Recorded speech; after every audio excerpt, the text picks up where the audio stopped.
ਸਭ ਨੂੰ ਜੈ ਮਸੀਹ ਦੀ। ਪਰਮੇਸ਼ਰ ਅਸਲ ਵਿੱਚ ਕਿਵੇਂ ਗੱਲ ਕਰਦਾ ਹੈ? ਕੀ ਤੁਹਾਨੂੰ ਪਤਾ ਹੈ ਕਿ ਤੁਸੀਂ ਪਰਮੇਸ਼ਰ ਨੂੰ ਗੱਲ ਕਰਦੇ ਹੋਏ ਸੁਣਿਆ ਹੈ? ਜੇਕਰ ਹਾਂ ਤਾਂ ਇਹ ਆਖਰੀ ਵਾਰ ਕਦੋਂ ਸੀ? ਤੇ ਜੇਕਰ ਨਹੀਂ ਤਾਂ ਤੁਹਾਡੇ ਨਾਲ ਕੁਝ ਗਲਤ ਹੈ। ਪਰਮੇਸ਼ਰ ਨਾਲ ਤੁਹਾਡਾ ਰਿਸ਼ਤਾ ਸਿਰਫ ਇਹੀ ਨਹੀਂ ਕਿ ਸਿਰਫ ਤੁਸੀਂ ਹੀ ਬੋਲੀ ਜਾਓ, ਲੇਕਿਨ ਇਹ ਰਿਸ਼ਤਾ ਗੱਲਬਾਤ ਦਾ ਰਿਸ਼ਤਾ ਹੈ, ਜਿੱਥੇ ਤੁਸੀਂ ਉਸ ਨਾਲ ਗੱਲ ਕਰਦੇ ਹੋ ਤੇ ਉਹ ਤੁਹਾਡੇ ਨਾਲ ਗੱਲ ਕਰਦਾ ਹੈ।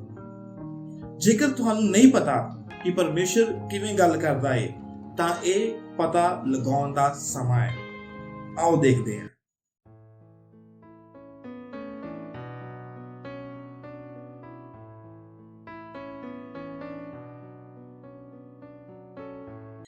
ਮੈਂ ਥੋਮਸ ਤੇ ਜੀ ਤੁਹਾਡਾ ਇਸ ਚੈਨਲ ਤੇ ਸਵਾਗਤ ਕਰਦਾ ਹਾਂ ਤੇ ਜੇਕਰ ਤੁਸੀਂ ਪਹਿਲੀ ਵਾਰ ਇੱਥੇ ਆਏ ਹੋ ਤਾਂ ਤੁਸੀਂ ਇਸ ਚੈਨਲ ਨੂੰ ਸਬਸਕ੍ਰਾਈਬ ਕਰ ਸਕਦੇ ਹੋ ਅਤੇ ਨੋਟੀਫਿਕੇਸ਼ਨ ਬੈਲ ਨੂੰ ਔਨ ਕਰ ਸਕਦੇ ਹੋ ਤਾਂ ਕਿ ਤੁਹਾਨੂੰ ਸਾਰੀਆਂ ਵੀਡੀਓ ਮਿਲ ਜਾਣ। ਖੈਰ, ਗੱਲ ਕਰਦੇ ਹਾਂ ਕਿ ਪਰਮੇਸ਼ਰ ਸਾਡੇ ਨਾਲ ਕਿਵੇਂ ਗੱਲ ਕਰਦਾ ਹੈ। ਅਸੀਂ ਕੁਝ ਤਰੀਕੇ ਵੇਖਾਂਗੇ ਜਿਨ੍ਹਾਂ ਦੁਆਰਾ ਪਰਮੇਸ਼ਰ ਸਾਡੇ ਨਾਲ ਗੱਲ ਕਰਦਾ ਹੈ।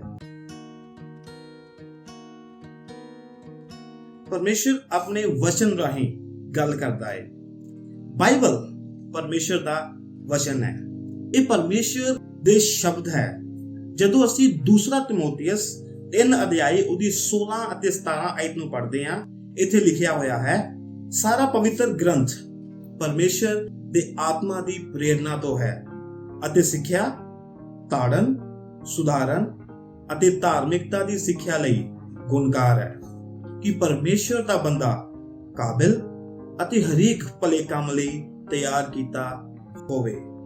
ਤੇ ਇਸ ਦਾ ਮਤਲਬ ਹੈ ਕਿ ਬਾਈਬਲ ਇਹ ਪਰਮੇਸ਼ਰ ਦੇ ਵਚਨ ਹਨ ਤੇ ਪਰਮੇਸ਼ਰ ਸਾਡੇ ਨਾਲ ਵਚਨਾਂ ਰਾਹੀਂ ਗੱਲ ਕਰਦਾ ਹੈ। ਮੇਰਾ ਕੋਈ ਵੀ ਸਵਾਲ ਹੁੰਦਾ ਹੈ, ਕੋਈ ਵੀ ਮੇਰੇ ਮਨ 'ਚ ਸਵਾਲ ਆਉਂਦਾ ਹੈ ਤੇ ਮੈਂ ਬਾਈਬਲ ਨੂੰ ਪੜ੍ਹਦਾ ਹਾਂ ਅਤੇ ਬਾਈਬਲ ਮੇਰੇ ਹਰ ਇੱਕ ਸਵਾਲ ਦਾ ਜਵਾਬ ਮੈਨੂੰ ਦਿੰਦੀ ਹੈ। ਤੇ ਪਰਮੇਸ਼ਰ ਸਾਡੇ ਨਾਲ ਬਾਈਬਲ ਰਾਹੀਂ ਗੱਲ ਕਰਦਾ ਹੈ। ਬਹੁਤ ਸਾਰੇ ਲੋਕਾਂ ਕੋਲ ਬਾਈਬਲ ਹੁੰਦੀ ਹੈ ਲੇਕਿਨ ਉਹ ਇਸ ਨੂੰ ਪੜ੍ਹਦੇ ਨਹੀਂ ਹਨ, ਇਸ ਤੇ ਧਿਆਨ ਨਹੀਂ ਕਰਦੇ ਹਨ। ਤੇ ਪਰਮੇਸ਼ਰ ਇਸ ਵਚਨ ਰਾਹੀਂ ਸਾਡੇ ਨਾਲ ਗੱਲ ਕਰਦਾ ਹੈ। ਪਰਮੇਸ਼ਰ ਸਾਡੇ ਨਾਲ ਪਵਿੱਤਰ ਆਤਮਾ ਰਾਹੀਂ ਗੱਲ ਕਰਦਾ ਹੈ। ਬਹੁਤ ਸਾਰੇ ਮਸੀਹੀ ਹਨ ਜੋ ਆਤਮਾ ਵਿੱਚ ਅਜੇ ਵੀ ਬੱਚੇ ਹਨ ਤੇ ਉਹ ਨਹੀਂ ਜਾਣਦੇ ਕਿ ਪਰਮੇਸ਼ਰ ਪਵਿੱਤਰ ਆਤਮਾ ਰਾਹੀਂ ਸਾਡੇ ਨਾਲ ਕਿਵੇਂ ਗੱਲ ਕਰਦਾ ਹੈ। ਜਦੋਂ ਅਸੀਂ ਬਾਈਬਲ ਪੜ੍ਹਦੇ ਹਾਂ ਤਾਂ ਪਵਿੱਤਰ ਆਤਮਾ ਸਾਡੇ ਨਾਲ ਗੱਲ ਕਰਦਾ ਹੈ। ਉਹ ਸਾਨੂੰ ਵਚਨ ਦੇ ਅਰਥ ਸਮਝਾਉਂਦਾ ਹੈ। ਵਚਨ ਸਾਡੇ ਨਾਲ ਸਪੈਸਿਫਿਕ ਜਾਂ ਖਾਸ ਤਰੀਕੇ ਨਾਲ ਗੱਲ ਨਹੀਂ ਕਰਦਾ ਹੈ ਜਾਂ ਫਿਰ ਸਾਨੂੰ ਨਿਰਦੇਸ਼ ਨਹੀਂ ਦਿੰਦਾ ਹੈ ਕਿ ਡੇਵਿਡ ਤੈਨੂੰ ਉਸ ਨਾਲ ਵਿਆਹ ਕਰਾਉਣਾ ਚਾਹੀਦਾ ਹੈ ਜਾਂ ਫਿਰ ਯਾਕੂਬ ਤੈਨੂੰ ਉਹ ਨੌਕਰੀ ਕਰਨੀ ਚਾਹੀਦੀ ਹੈ। ਇਹ ਇੰਨਾ ਖਾਸ ਜਾਂ ਵਿਸ਼ੇਸ਼ ਨਹੀਂ ਹੈ। ਇਹ ਸਮਾਂ ਹੈ ਜਦੋਂ ਤੁਸੀਂ ਪਰਮੇਸ਼ਰ ਕੋਲ ਜਾਂਦੇ ਹੋ ਤੇ ਤੁਸੀਂ ਪ੍ਰਾਰਥਨਾ ਕਰਦੇ ਹੋ ਕਿ ਕੀ ਪਰਮੇਸ਼ਰ ਮੈਨੂੰ ਇਸ ਨਾਲ ਵਿਆਹ ਕਰਨਾ ਚਾਹੀਦਾ ਹੈ ਜਾਂ ਫਿਰ ਮੈਨੂੰ ਅਗਲੇ ਹਫਤੇ ਉਸ ਨੌਕਰੀ ਤੇ ਜਾਣਾ ਚਾਹੀਦਾ ਹੈ, ਕੀ ਮੇਰੇ ਲਈ ਸਹੀ ਹੈ। ਤੇ ਉਸ ਸਮੇਂ ਪਰਮੇਸ਼ਰ ਪਵਿੱਤਰ ਆਤਮਾ ਰਾਹੀਂ ਸਾਡੇ ਨਾਲ ਗੱਲ ਕਰਦਾ ਹੈ। ਅਗਲੀ ਵਾਰ ਜਦੋਂ ਤੁਸੀਂ ਬਾਈਬਲ ਨੂੰ ਪੜ੍ਹਦੇ ਹੋ ਤਾਂ ਪਰਮੇਸ਼ਰ ਨੂੰ ਕਹੋ ਕਿ ਪਰਮੇਸ਼ਰ ਮੇਰੇ ਨਾਲ ਪਵਿੱਤਰ ਆਤਮਾ ਰਾਹੀਂ ਗੱਲ ਕਰੇ। ਪਰਮੇਸ਼ਰ ਨੇ ਸਾਨੂੰ ਇਕੱਲਿਆਂ ਨਹੀਂ ਛੱਡਿਆ ਹੈ, ਉਸਨੇ ਸਾਨੂੰ ਪਵਿੱਤਰ ਆਤਮਾ ਦਿੱਤਾ ਹੈ। ਪ੍ਰਭੂ ਯਿਸੂ ਮਸੀਹ ਨੇ ਕਿਹਾ, ਪਰ ਮੈਂ ਤੁਹਾਨੂੰ ਸੱਚ ਆਖਦਾ ਹਾਂ ਕਿ ਮੇਰਾ ਜਾਣਾ ਹੀ ਤੁਹਾਡੇ ਲਈ ਚੰਗਾ ਹੈ, ਕਿਉਂਕਿ ਜਦੋਂ ਮੈਂ ਜਾਵਾਂਗਾ ਤਾਂ ਮੈਂ ਤੁਹਾਡੇ ਲਈ ਸਹਾਇਕ ਭੇਜਾਂਗਾ। ਪਰ ਜੇਕਰ ਮੈਂ ਨਾ ਜਾਵਾਂ ਤਾਂ ਸਹਾਇਕ ਤੁਹਾਡੇ ਕੋਲ ਨਹੀਂ ਆਵੇਗਾ। ਜਦੋਂ ਸਹਾਇਕ ਆਵੇਗਾ ਉਹ ਇਸ ਸੰਸਾਰ ਦੇ ਲੋਕਾਂ ਨੂੰ ਪਾਪ, ਧਾਰਮਿਕਤਾ ਅਤੇ ਨਿਆਂ ਬਾਰੇ ਕਾਇਲ ਕਰੇਗਾ। ਪ੍ਰਭੂ ਯਿਸੂ ਮਸੀਹ ਨੇ ਇਹ ਵੀ ਆਖਿਆ, ਮੇਰੇ ਕੋਲ ਹੋਰ ਵੀ ਤੁਹਾਨੂੰ ਦੱਸਣ ਲਈ ਬਹੁਤ ਕੁਝ ਹੈ, ਪਰ ਇਸ ਸਮੇਂ ਤੁਹਾਡੇ ਲਈ ਉਹਨਾਂ ਨੂੰ ਸਹਿਣਾ ਮੁਸ਼ਕਿਲ ਹੈ। ਪਰ ਜਦੋਂ ਸੱਚ ਦਾ ਆਤਮਾ ਆਵੇਗਾ ਉਹ ਸਾਰੇ ਸੱਚ ਵਿੱਚ ਤੁਹਾਡੀ ਅਗਵਾਈ ਕਰੇਗਾ। ਆਤਮਾ ਆਪਣੇ ਸ਼ਬਦ ਨਹੀਂ ਬੋਲੇਗਾ, ਉਹ ਉਹੀ ਦੱਸੇਗਾ ਜੋ ਉਹ ਸੁਨੇਗਾ ਅਤੇ ਉਹ ਤੁਹਾਨੂੰ ਦੱਸੇਗਾ ਕਿ ਕੀ ਹੋਣ ਵਾਲਾ ਹੈ। ਸੱਚਾਈ ਦਾ ਆਤਮਾ ਮੈਨੂੰ ਵਡਿਆਈ ਦੇਵੇਗਾ, ਕਿਉਂਕਿ ਉਹ ਮੇਰੀਆਂ ਗੱਲਾਂ ਹੀ ਤੁਹਾਨੂੰ ਦੱਸੇਗਾ। ਉਹ ਸਭ ਕੁਝ ਜੋ ਪਿਤਾ ਦਾ ਹੈ ਮੇਰਾ ਹੈ। ਇਸ ਲਈ ਮੈਂ ਤੁਹਾਨੂੰ ਕਿਹਾ ਕਿ ਆਤਮਾ ਮੇਰੇ ਕੋਲੋਂ ਗੱਲਾਂ ਲਵੇਗਾ ਅਤੇ ਉਹਨਾਂ ਨੂੰ ਤੁਹਾਨੂੰ ਦੱਸੇਗਾ। ਜਦੋਂ ਅਸੀਂ ਵਚਨ ਨੂੰ ਪੜ੍ਹਦੇ ਹਾਂ ਤਾਂ ਪਵਿੱਤਰ ਆਤਮਾ ਸਾਡੇ ਨਾਲ ਗੱਲ ਕਰਦਾ ਹੈ ਤੇ ਉਹ ਸਾਨੂੰ ਦੱਸਦਾ ਹੈ ਕਿ ਪਰਮੇਸ਼ਰ ਵਚਨ ਰਾਹੀਂ ਸਾਨੂੰ ਕੀ ਕਹਿ ਰਿਹਾ ਹੈ। ਜਦੋਂ ਤੁਸੀਂ ਵਚਨ ਨੂੰ ਪੜ੍ਹਦੇ ਹੋ ਤਾਂ ਇੱਕਦਮ ਤੁਹਾਡੇ ਆਤਮਾ ਨਾਲ ਕੋਈ ਗੱਲ ਕਰਦਾ ਹੈ ਤੇ ਇਹ ਪਰਮੇਸ਼ਰ ਪਵਿੱਤਰ ਆਤਮਾ ਰਾਹੀਂ ਤੁਹਾਡੇ ਨਾਲ ਗੱਲ ਕਰਦਾ ਹੈ। ਪਰਮੇਸ਼ਰ ਕੁਝ ਹੋਰ ਲੋਕਾਂ ਦੁਆਰਾ ਵੀ ਤੁਹਾਡੇ ਨਾਲ ਗੱਲ ਕਰਦਾ ਹੈ।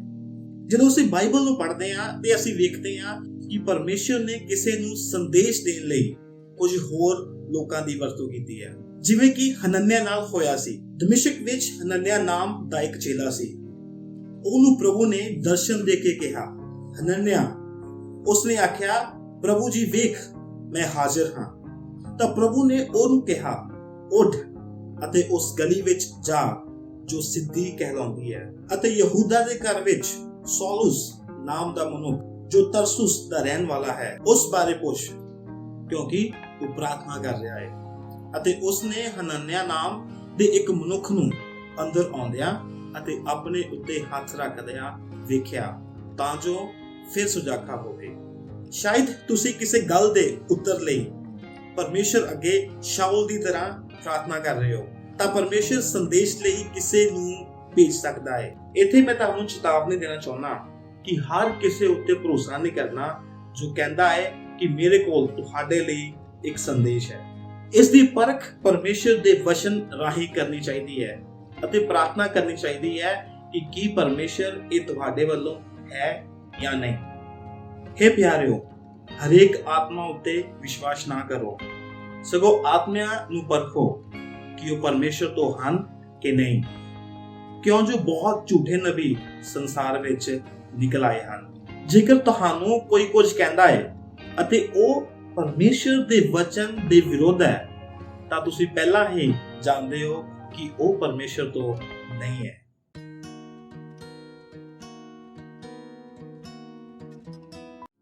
ਪਰਮੇਸ਼ਰ ਸਾਡੇ ਨਾਲ ਅਲੌਕਿਕ ਤਰੀਕਿਆਂ ਨਾਲ ਵੀ ਗੱਲ ਕਰ ਸਕਦਾ ਹੈ, ਜਿਵੇਂ ਕਿ ਤੁਸੀਂ ਕੋਈ ਆਵਾਜ਼ ਸੁਣੋ, ਕਿਸੇ ਸਵਰਗਦੂਤ, ਸੁਪਨੇ ਜਾਂ ਫਿਰ ਦਰਸ਼ਨ ਦੁਆਰਾ।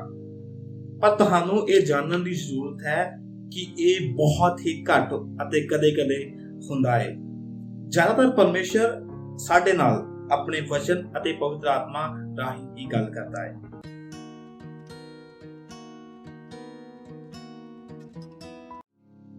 ਪਰਮੇਸ਼ਰ ਸਾਡੇ ਨਾਲ ਸਾਡੇ ਹਾਲਾਤਾਂ ਦੁਆਰਾ ਵੀ ਗੱਲ ਕਰਦਾ ਹੈ ਅਤੇ ਕਈ ਵਾਰ ਕੁਝ ਦਰਵਾਜ਼ਿਆਂ ਨੂੰ ਬੰਦ ਕਰਕੇ ਤੇ ਕਈ ਵਾਰ ਕੁਝ ਦਰਵਾਜ਼ਿਆਂ ਨੂੰ ਖੋਲ ਕੇ, ਅਤੇ ਉਹ ਇਹਨਾਂ ਸਾਰਿਆਂ ਦੀ ਵਰਤੋਂ ਸਾਨੂੰ ਬਦਲਣ ਲਈ ਵੀ ਕਰਦਾ ਹੈ, ਖਾਸ ਕਰਕੇ ਜਦੋਂ ਅਸੀਂ ਪਰਤਾਵਿਆਂ ਵਿੱਚੋਂ ਜਾਂਦੇ ਹਾਂ। हे ਭਰਾਵੋ, ਜਦੋਂ ਤੁਸੀਂ ਭਾਂਤ-ਭਾਂਤ ਦੇ ਪਰਤਾਵਿਆਂ ਵਿੱਚ ਪਵੋ ਤਾਂ ਇਹ ਨੂੰ ਪੂਰੇ ਆਨੰਦ ਦੀ ਗੱਲ ਸਮਝੋ, ਕਿਉਂ ਜੋ ਤੁਸੀਂ ਜਾਣਦੇ ਹੋ ਕਿ ਤੁਹਾਡੇ ਵਿਸ਼ਵਾਸ ਦੀ ਪ੍ਰੀਖਿਆ ਧੀਰਜ ਨੂੰ ਪੈਦਾ ਕਰਦੀ ਹੈ, ਅਤੇ ਧੀਰਜ ਨੂੰ ਆਪਣਾ ਕੰਮ ਪੂਰਾ ਕਰ ਲੈਣ ਦੇਵੋ ਤਾਂ ਜੋ ਤੁਸੀਂ ਸਿੱਧ ਅਤੇ ਸੰਪੂਰਨ ਹੋ ਜਾਵੋ ਅਤੇ ਤੁਹਾਨੂੰ ਕਿਸੇ ਗੱਲ ਦਾ ਘਾਟਾ ਨਾ ਹੋਵੇ। ਜਦੋਂ ਵੀ ਤੁਸੀਂ ਇਹਨਾਂ ਹਾਲਾਤਾਂ ਵਿੱਚ ਹੋ ਤਾਂ ਪਰਮੇਸ਼ਰ ਅੱਗੇ ਪ੍ਰਾਰਥਨਾ ਕਰੋ ਕਿ ਕੀ ਪਰਮੇਸ਼ਰ ਇਹ ਤੁਹਾਡੇ ਵੱਲੋਂ ਹੈ। ਜੇਕਰ ਨਹੀਂ ਤਾਂ ਮੇਰੀ ਸੁਰੱਖਿਆ ਕਰੋ ਅਤੇ ਇਸ ਨੂੰ ਦੂਰ ਕਰੋ। ਜੇਕਰ ਇਹ ਤੁਹਾਡੇ ਵੱਲੋਂ ਹੈ ਤਾਂ ਤੁਸੀਂ ਕੀ ਚਾਹੁੰਦੇ ਹੋ ਕਿ ਮੈਂ ਇਸ ਤੋਂ ਕੀ ਸਿੱਖਾਂ, ਅਤੇ ਉਸ ਨੂੰ ਕਹੋ ਕਿ ਉਹ ਇਸ ਨੂੰ ਤੁਹਾਡੇ ਉੱਪਰ ਪ੍ਰਗਟ ਕਰੇ, ਤੇ ਉਹ ਕਰੇਗਾ ਵੀ, ਕਿਉਂਕਿ ਪਰਮੇਸ਼ਰ ਸਾਡੇ ਨਾਲ ਗੱਲ ਕਰਦਾ ਹੈ ਤੇ ਉਹ ਸਾਨੂੰ ਪਿਆਰ ਵੀ ਕਰਦਾ ਹੈ।